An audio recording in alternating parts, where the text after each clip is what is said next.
Sujas bulletin में आपका स्वागत है। मैं हूं आपके साथ अभिलाषा गर्ग। एक नजर हेडलाइंस पर। मुख्यमंत्री ने नई दिल्ली में प्रधानमंत्री से की भेंट। डबल इंजन सरकार के 2 वर्षों की उपलब्धियों पर हुई चर्चा।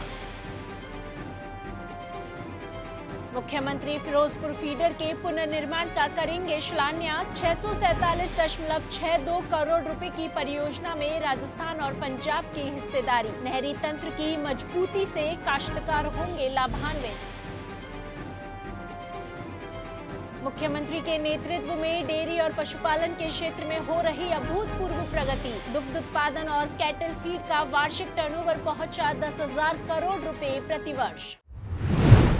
मुख्यमंत्री श्री भजनलाल शर्मा ने आज नई दिल्ली में प्रधानमंत्री श्री नरेंद्र मोदी से भेंट कर उनका मार्गदर्शन प्राप्त किया। इस दौरान मुख्यमंत्री ने कहा कि प्रधानमंत्री के नेतृत्व में राजस्थान में डबल इंजन की सरकार द्वारा जन कल्याण और सुशासन के 2 सफल वर्ष पूरे किए गए हैं। इस अवसर पर मुख्यमंत्री ने प्रधानमंत्री को राजस्थान में विकास योजनाओं और जन कल्याण कार्यों की प्रगति से अवगत कराते हुए राजस्थान पधारने का निवेदन किया। मुख्यमंत्री ने विश्वास व्यक्त किया कि राजस्थान प्रधानमंत्री के मार्गदर्शन और दिशा निर्देशों पर निरंतर आगे बढ़ता रहेगा और विकसित भारत के निर्माण में बढ़ चढ़कर योगदान देता रहेगा। मुख्यमंत्री श्री भजनलाल शर्मा के नेतृत्व में राजस्थान का नहरी तंत्र मजबूत बन रहा है।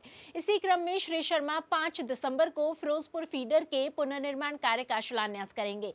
इससे गंग नहर में वर्ष भर पानी की पर्याप्त आवक बनी रहेगी और किसान रबी व खरीफ फसलों की जरूरत के अनुसार सिंचाई कर सकेंगे। बता दें कि फिरोजपुर फीडर के पुनर्निर्माण के तहत RD 0 से 168.230 तक CC लाइनिंग, 2 हेड रेगुलेटरों का पुनर्निर्माण, 1 हेड रेगुलेटर का नवनिर्माण, 1 क्रॉस रेगुलेटर का पुनर्निर्माण, 19 BRB DRB का पुनर्निर्माण, 3 रेलवे क्रॉसिंग ब्रिज का पुनर्निर्माण कार्य करवाया जाएगा। इन विकास कार्यों से हरिके बैराज में आने वाले अधिक पानी को फिरोजपुर फीडर में लाया जाएगा तथा इसका प्रत्यक्ष लाभ गंग नहर को होगा।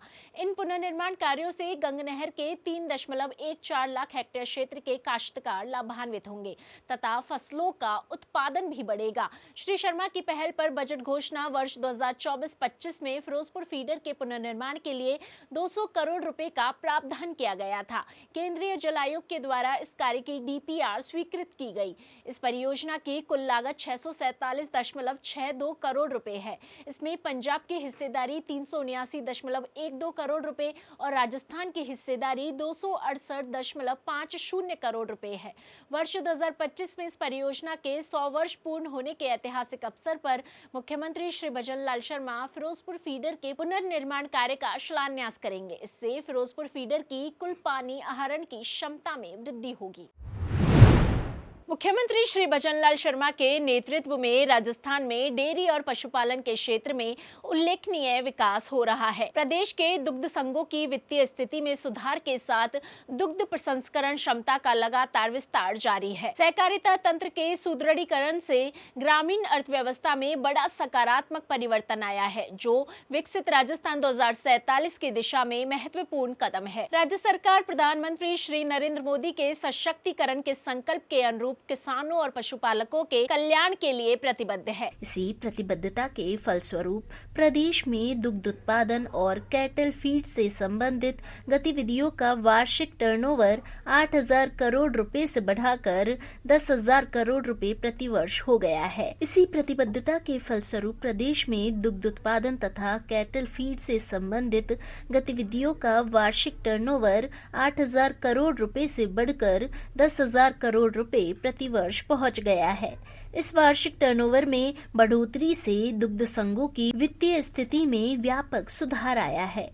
इनके वार्षिक लाभ में लगभग 44% की वृद्धि दर्ज की गई है। वहीं पूर्व में प्रदेश की 15 मिल्क यूनिट्स हानि की श्रेणी में संचालित हो रही थी, लेकिन आज सभी 24 मिल्क यूनिट्स लाभ की स्थिति में है। प्रदेश में दुग्ध प्रसंस्करण की आधारभूत संरचना को सुदृढ़ करने के लिए निरंतर कार्य किया जा रहा है।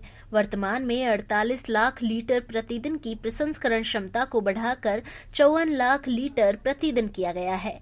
आगामी 2 वर्षों में इस क्षमता को 70 लाख लीटर प्रतिदिन तक बढ़ाने का लक्ष्य निर्धारित किया गया है। इस लक्ष्य की प्राप्ति के क्रम में आरसीडीएफ यानी राजस्थान कोऑपरेटिव डेयरी फेडरेशन के द्वारा लगभग 1000 करोड़ रुपए का इंफ्रास्ट्रक्चर फंड गठित कर कोटा, भरतपुर, अलवर, उदयपुर तथा जोधपुर स्थित दुग्ध संयंत्रों के उन्नयन का कार्य प्रारंभ कर दिया गया है।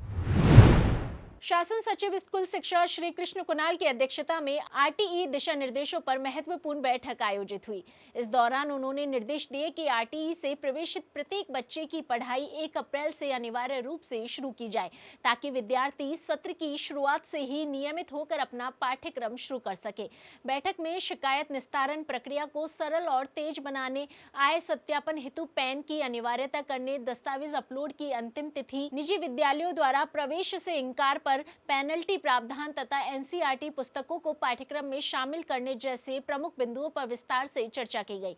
इस दौरान शासन सचिव ने निर्देश दिए कि आरटीई के माध्यम से पढ़ रहे विद्यार्थियों का ठहराव 12वीं कक्षा तक सुनिश्चित किया जाए और फीस पुनर्भरण योजनाओं का लाभ अधिक से अधिक बच्चों तक पहुंचाया जाए। हर हर महादेव के जयकारों के साथ उदयपुर के राणा प्रताप नगर रेलवे स्टेशन से वरिष्ठ नागरिकों की विशेष ट्रेन रामेश्वरम के लिए रवाना हुई। यह यात्रा वरिष्ठ नागरिक तीर्थ यात्रा योजना 2025 के अंतर्गत है, जिसे राज्य सरकार के द्वारा निःशुल्क संचालित किया जा रहा है। यात्रियों की सुविधा के लिए पूरी तैयारी की गई है। बता दें कि ट्रेन में एसी कोच, चाय, नाश्ता, भोजन, यात्रा के दौरान और गंतव्य स्थल पर ठहरने व दर्शन की सुविधाएं शामिल है। इस साल शांतिपूर्ण और आरामदायक एसी ट्रेन की व्यवस्था की गई है। इससे पूर्व तीर्थ यात्राएं नॉन एसी कोच में होती थी। राज्य सरकार की यह पहल बुजुर्गों के प्रति सम्मान और उनकी श्रद्धा को सम्मान देने के लिए है। पशुपालन, गोपालन व मत्स्य विभाग के सचिव डॉक्टर समित शर्मा की अध्यक्षता में पशुधन स्थित सभागार में विभागीय अधिकारियों की योजना बैठक आयोजित की गई। बैठक में विभाग की वर्तमान योजनाओं की प्रगति और आगामी कार्य योजना पर विस्तार से चर्चा हुई। सचिव ने अधिकारियों को निर्देश दिए कि जमीनी स्तर पर काम की वास्तविक स्थिति का आकलन करके किसानों व पशुपालकों को समयबद्ध और गुणवत्तापूर्ण सेवाएं उपलब्ध कराई जाए। डॉक्टर शर्मा ने विभाग के डिजिटलाइजेशन, ऑनलाइन सेवा पोर्टल, हेल्पलाइन और सूचना संप्रेषण व्यवस्था को मजबूत करने पर जोर देते हुए कहा कि इससे पारदर्शिता बढ़ती है तथा पशुपालकों को त्वरित सहायता प्राप्त होती है। साथ ही उन्होंने चल रहे टीकाकरण अभियानों, पशु स्वास्थ्य सेवाओं और फील्ड स्तर पर निगरानी और सेवा सुधारों की समीक्षा कर आवश्यक दिशा निर्देश दिए। बैठक में फैसला लिया गया कि विशेष रूप से सेक्स सॉर्टेड सीमन योजना को व्यापक प्रचार प्रसार किया जाए। साथ ही उन्होंने कहा कि विभाग अनुशासनहीनता और उदासीनता दिखाने वाले कार्मिकों के खिलाफ सख्त कार्रवाई सुनिश्चित करेगा, ताकि योजनाओं का क्रियान्वयन समय पर और प्रभावी ढंग से हो सके। राज्य सरकार यह सुनिश्चित करना चाहती है कि हर किसान और पशुपालक को आधुनिक पशुपालन सेवाओं, बेहतर स्वास्थ्य और प्रजनन सुविधाओं और आवश्यक जानकारी समय से मिले, जिससे राजस्थान का ग्रामीण पशुपालन सशक्त, समृद्ध और आत्मनिर्भर बन सके। प्रधानमंत्री किसान ऊर्जा सुरक्षा एवं उत्थान महाअभियान पीएम कुसुम के अंतर्गत जोधपुर डिस्कॉम ने कीर्तिमान रचते हुए अभूतपूर्व उपलब्धि दर्ज की है। जोधपुर डिस्कॉम क्षेत्र में कुसुम ए और कुसुम सी दोनों घटकों को मिलाकर कुल सौर क्षमता 2017.33 मेगावाट को पार कर गई है। यह न केवल राजस्थान बल्कि देश की ग्रामीण ऊर्जा संरचना में भी जोधपुर डिस्कॉम की दृढ़ नेतृत्व क्षमता को दर्शाता है। बता दें कि कुसुम ए में अब तक 240 संयंत्र स्थापित हो चुके हैं, जिनकी संयुक्त क्षमता 336.25 मेगावाट है।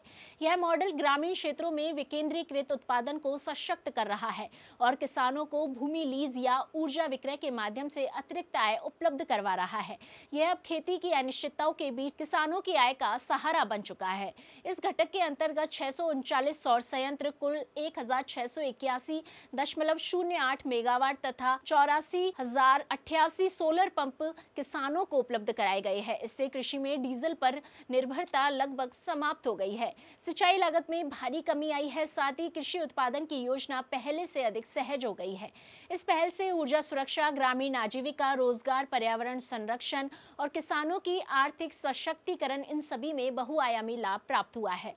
बता दें कि सोलर पंपों और संयंत्रों की स्थापना से स्थानीय युवाओं को रोजगार मिला है, पुनर्योजित उद्योग सृजित हुए हैं और गांवों में बिजली, जल, कृषि तथा जीवन स्तर में सुधार हुआ है। तो जिस बुलेटिन में आज के लिए इतना ही, फिर होगी आपसे मुलाकात, तब तक के लिए नमस्कार।